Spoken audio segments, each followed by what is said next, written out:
Bienvenidas, bienvenidos a esta nueva entrega del ciclo de diálogos de la Coordinadora de Psicólogos del Uruguay. Hoy abordando un tema estratégico, cooperación internacional, Uruguay y la cooperación en épocas de pandemia. En esta ocasión hemos invitado y agradecemos mucho la presencia de la coordinadora residente de Naciones Unidas en Uruguay, la señora Mireia Villar, que recibimos aquí con muchísimo afecto. Muchas gracias por estar, Mireia. No, muchísimas gracias a vosotros por invitarme y un gusto contribuir en estas interesantes sesiones de diálogo. Muchas gracias. Ustedes saben, la Coordinadora de Psicólogos del Uruguay, desde hace ya un tiempo, tiene como uno de sus compromisos estratégicos institucionales el tema de la cooperación en general y la cooperación internacional en particular. De hecho, a lo largo de 2020, en plena época de pandemia, la Coordinadora ha realizado ingentes esfuerzos para ponerse en contacto, para dialogar con otras asociaciones profesionales de la región y del mundo. Y de hecho los logros que se han realizado en ese sentido son muy significativos. De hecho hemos incorporado la Global Psychological Alliance, una alianza de cerca de 70 asociaciones profesionales del mundo interesadas en abordar problemas globales desde perspectivas locales, nacionales, en el intercambio, en la discusión, en la cooperación. Y en este momento estamos lanzando el Observatorio de Psicología de América Latina, una iniciativa en la cual la coordinadora ha estado implicada de manera protagónica y que forma parte de su comité científico. Es decir, ¿qué significa esto? Significa que no es un ejercicio banal el de la coordinadora en el campo de la cooperación. Sabemos que para abordar temas globales, temas que atraviesan en la mundialización nuestras sociedades, es imperioso dialogar, cooperar, tener en el radar otras voces que estén preocupadas por los mismos temas. Y uno de los actores más relevantes en este caso para nosotros es Naciones Unidas. Y por eso nos parecía tan importante invitarte a discutir estos temas que para nosotros son capitales. Mireia, ¿cuál es el rol de Naciones Unidas en general y el rol en Uruguay en particular? Bueno, Naciones Unidas somos la organización multilateral por excelencia y una de las más antiguas. Fuimos fundadas y nacimos después de la Segunda Guerra Mundial en un intento de que no se volvieran a producir conflictos de ese nivel y poder trabajar en pos de la seguridad y la paz en el mundo, de los pueblos del mundo. Ese fue nuestro germen. Luego hemos transitado más de 70 años de trabajo, sin duda en pos de la paz y la seguridad, pero también en el ámbito del desarrollo y la ayuda humanitaria y, cómo no, en el ámbito del derecho internacional y los derechos humanos. Esos son, en resumen, los tres grandes pilares de nuestro tránsito en estos 71 años que recién cumplimos. Y ahora mismo, en un momento donde hay un cierto descreimiento a propósito del valor de lo multilateral, Naciones Unidas está trabajando en esas agendas globales, está en cierto modo, sobre todo en lo que es nuestra agenda de desarrollo, cuestionando el modelo de desarrollo prevalente y generando un ámbito de reflexión y de cambio en lo que son las relaciones entre nosotros y con el medio que habitamos, es decir, buscando eliminar esa desigualdad persistente en nuestras sociedades, pero también cambiando la relación con el planeta, con el medio ambiente. Esa es un poco nuestra realidad actual, siempre promoviendo la cooperación. Por eso me interesa en particular esta conversación, en un momento donde la cooperación en sí mismo está en tela de juicio. Nosotros abogamos porque es ahora, en un momento de crisis global, de crisis del multilateralismo, que tenemos que poner en valor lo que nos trae la cooperación entre pueblos, entre sociedades, entre individuos. Aquí en Uruguay, la tarea que tenemos es de trasladar esa agenda global de desarrollo sostenible, la Agenda 2030 y su parte más conocida, que son los Objetivos de Desarrollo Sostenible, a Uruguay, a la población uruguaya, al Estado, a la sociedad civil, al país. Nosotros, yo, en mi rol de coordinadora de la familia de Naciones Unidas en Uruguay, lo que nosotros llamamos en nuestra jerga el equipo de país, tengo la responsabilidad de asegurarme que el trabajo de estas 15 agencias, somos un número importante de agencias con mandatos bien diversos, se conforme en una apuesta y en una propuesta de valor al país, que nosotros a través de esta presencia traigamos conocimiento, red global, asistencia técnica, recursos, así como acompañar la absorción que hace Uruguay de sus compromisos normativos internacionales en derechos humanos, en el aspecto laboral, en medio ambiente, esos convenios a los que Uruguay ha suscrito y que luego tiene que transformar en legislación, política pública y en derechos concretos para los ciudadanos. Entonces, en esa tarea de aterrizar lo que son agendas globales en el país, siempre en función de lo que son las prioridades nacionales, de la institucionalidad que existe, pero ayudando y animando al país a repensarse, a transformarse hacia esta tarea de la sostenibilidad que ha dejado de generar diferencias entre países desarrollados y no desarrollados. Hoy, la tarea mundial que tenemos en la lucha climática, en la inclusión, en la erradicación de la pobreza, estamos todos. Hay pobreza en países de altos ingresos y hay problemas de descarbonización en todas partes del mundo. Así que esa es la tarea y ese es el trabajo que estamos buscando. Y desde mi rol de la coordinación, sobre todo, asegurarnos que trabajamos conjuntamente, que ofrecemos respuestas multidimensionales a las problemáticas que definamos, y que tengamos alianzas bien amplias, que trabajemos con el Estado, pero de la mano de la sociedad civil, de la academia, de los gremios y del sector privado. Esa es una apuesta para asegurarnos que permitimos el apalancamiento de recursos, no solo financieros, pero de recursos humanos, de capital, de redes de conocimiento, desde todos estos ámbitos. Es bien importante esta descripción porque, de alguna manera, nos acerca Naciones Unidas, que muchas veces puede parecer como algo lejano, algo de las burocracias internacionales, pero que efectivamente son una referencia para el debate, para la discusión, para la reflexión, para la toma de definiciones y para las acciones a nivel social. Por eso, para la coordinadora es muy importante tener este diálogo con Naciones Unidas. Son una voz de referencia. Y algunas agencias en especial tienen en este momento una particularidad, un protagonismo muy importante, pero yo quisiera referirme a algo que escuchamos en mayo del año pasado al secretario general Antonio Guterres de Naciones Unidas, hablando precisamente de un tema que para la coordinadora es sustantivo, es estratégico, el campo de la salud mental.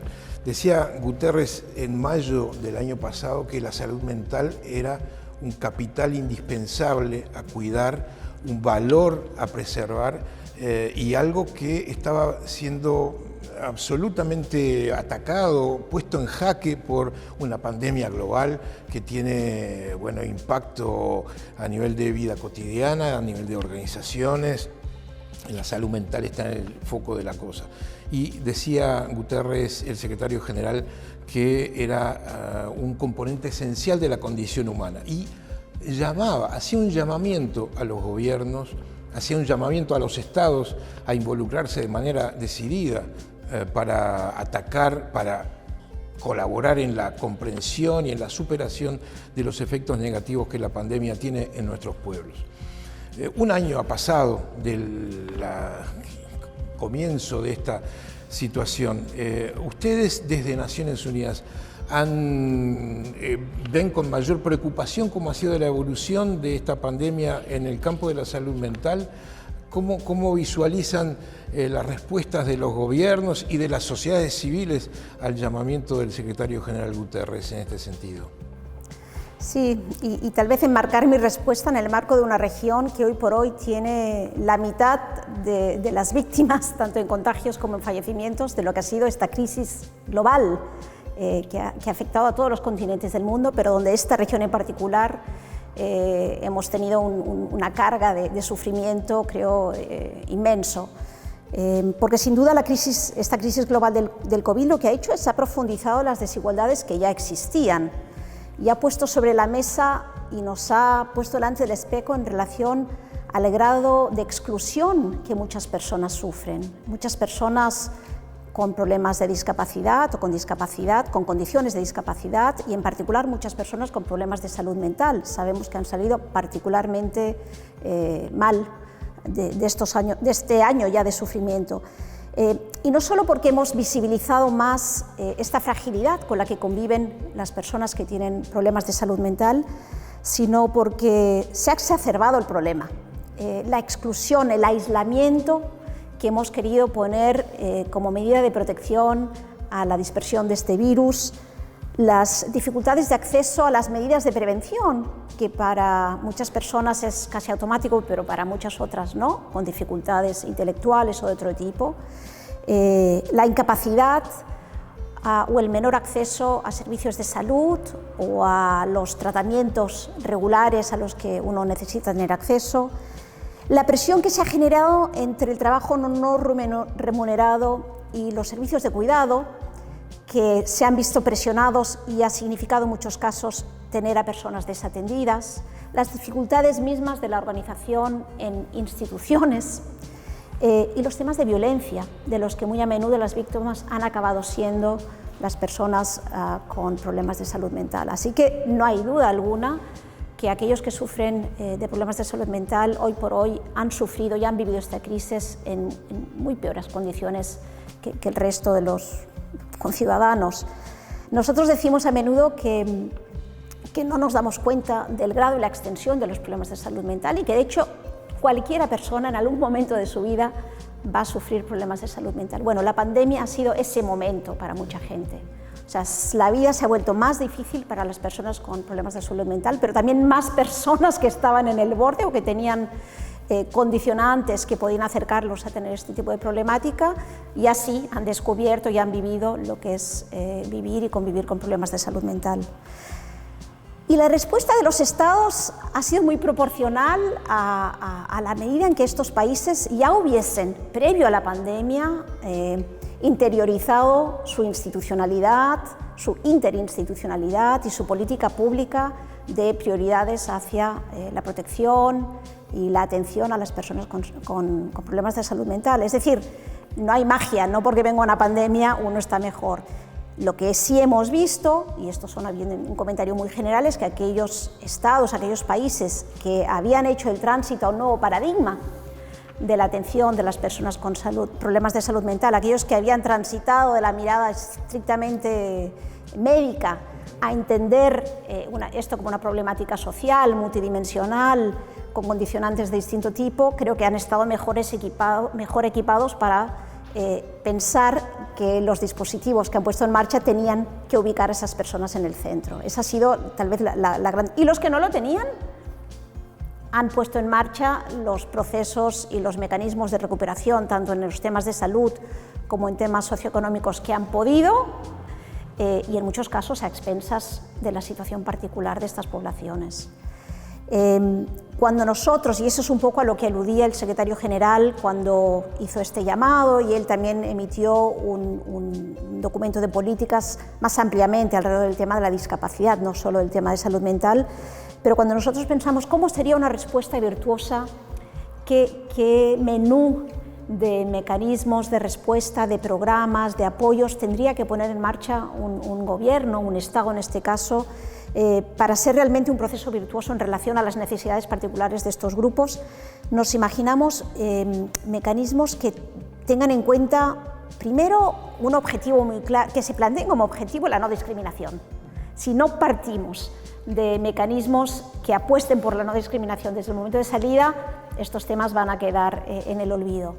Si no pensamos en estas personas que viven sus problemas de salud mental desde una perspectiva de interseccionalidad, estas personas a menudo también conviven con la pobreza, a menudo conviven con otros problemas de salud, no de salud mental. Tienen, como decía al principio, fragilidades de distinta índole, por tanto abordar su problemática supone abordar los distintos temas. Si no pensamos en los temas de accesibilidad, como decía, ha habido y hemos convivido, y en este país nos ha pasado, con personas que no podían acceder a las recomendaciones de prevención y cómo no se podían proteger de este virus porque no tenían acceso a la información necesaria, no estaba formateada de un modo que pudieran recibirlo propiamente. Si no tenemos datos desagregados, otro problema que ha salido. Yo hablaba de la presión que el trabajo no remunerado que muchas mujeres han tenido que desplegar en apoyo a tener a los hijos en casa en época escolar, ha supuesto tener que desviar la atención y el cuidado.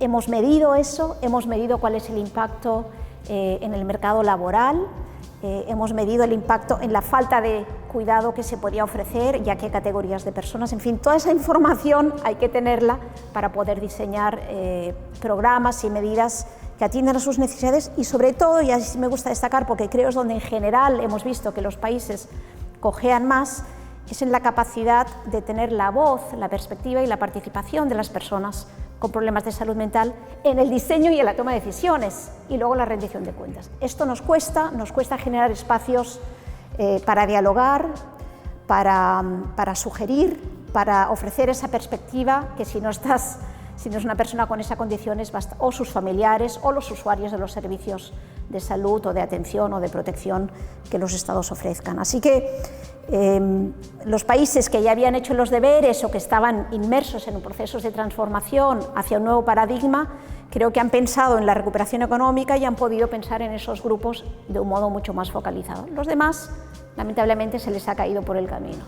Sí, bueno, y en ese sentido, diríamos, en el sentido de llevar adelante una nueva ley de salud mental, una nueva ley nacional de salud mental y un plan nacional de salud mental que tiene componentes virtuosos muy interesantes en términos de no solamente de ver la salud mental como desde una perspectiva multidimensional, en donde la interdisciplinaridad de los abordajes es una cuestión crítica, en donde los usuarios justamente tienen una voz para proponer, debatir, sugerir, conversar, dialogar, y en donde la concepción de salud mental es mucho más integral que la mera enfermedad mental.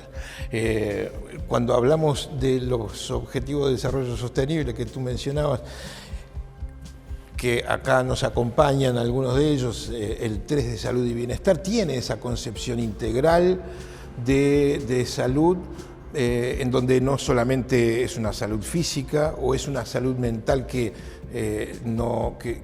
es ausencia de enfermedad, no, es otra cosa mucho más integrada. En ese sentido y en ese camino, la Coordinadora de Psicólogos del Uruguay viene de reforzar su comisión de salud mental, la comisión institucional de la Coordinadora de Salud Mental, para poder proponer, para integrar claramente el debate, para participar estratégicamente de ese espacio de debate de política pública sobre un asunto estratégico que a la coordinadora la involucra directamente, con estas perspectivas. Por eso nos parece tan importante tener este diálogo en donde el multilateralismo también habla de integralidad y habla de derechos, y en ese punto estamos muy convencidos de eso. Por otra parte, también creo que Uruguay en este momento está, bueno, no solamente ha tenido en el grupo asesor científico honorario un actor de relevancia para informar a la población y a los decisores sobre la política sanitaria para enfrentar la pandemia, sino que recientemente ha habido una iniciativa en donde justamente las Naciones Unidas están directamente involucradas junto con la Academia Nacional de Ciencias y junto con el Consejo Nacional de Ciencia, de Innovación, Ciencia y Tecnología, el CONICIT, para poner las ciencias sociales y humanas al servicio de la comprensión de la pandemia. Y es allí donde me gustaría que nos pudieras hablar un poco de esta iniciativa, los por qué, hacia dónde se quiere dirigir y en qué se puede colaborar. Claro. No, y somos una de las organizaciones convocantes de esta red, la llamamos RICEP. nos acudieron a nosotros, nos invitaron a considerar la posibilidad de formar esta red desde la Academia Nacional de Ciencias, o sea que nos parecía institucionalmente un pilar muy importante. No nos escapa el rol que algunos de los dirigentes de la Academia están teniendo en el GACH.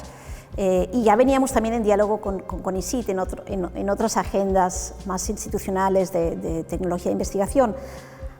Y creo que los tres coincidíamos en la necesidad de fortalecer esta discusión y esta producción e investigación en cuestiones que hacen a la dimensión económico-social de los impactos económicos sociales de la pandemia, entendiendo que la parte sanitaria o epidemiológica tenía una cobertura en el GACH, al menos por ahora. Y sí, éramos conscientes de que en Uruguay se ha generado conocimiento, pero que tal vez este conocimiento no estaba lo suficientemente conectado. Y lo que hemos hecho ha sido un llamado muy plural, porque hemos querido invitar a que confluyeran los procesos de generación de conocimiento de cualquier institución o universidad o centro del conocimiento que esté trabajando en ciencias sociales.